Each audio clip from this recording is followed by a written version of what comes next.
Hi everyone, welcome to my channel Sitara చిత్రాలు.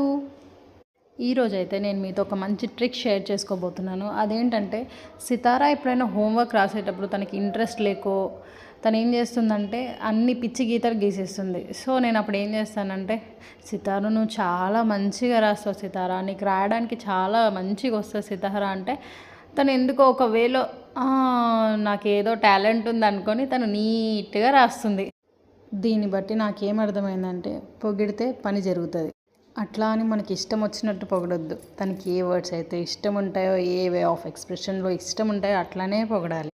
అప్పుడైతేనే మనం చెప్పిన పని కరెక్ట్గా చేస్తుంది. ఈ ట్రిక్ అయితే నాకు చాలా బాగా యూజ్ అయింది. ఎందుకంటే ఎప్పుడైనా షాపింగ్కి వెళ్ళినప్పుడు తను అది కావాలి ఇది కావాలి అన్నప్పుడు నేను ఈజీగా దానిని పాజిటివ్ వేలో మ్యానిపులేట్ చేసేస్తాను. అప్పుడు తను ఐఎమ్ ఏ గుడ్ గర్ల్ అని రియలైజ్ అయ్యి నా మాట వింటుంది. కానీ కొన్ని పీక్ స్టేజ్లో మాత్రం చేయి దాటిపోతుంది. అప్పుడు ఎవ్వరు తనని కంట్రోల్ చేయలేరు. మేబీ పిల్లలందరూ ఇంతే కావచ్చు.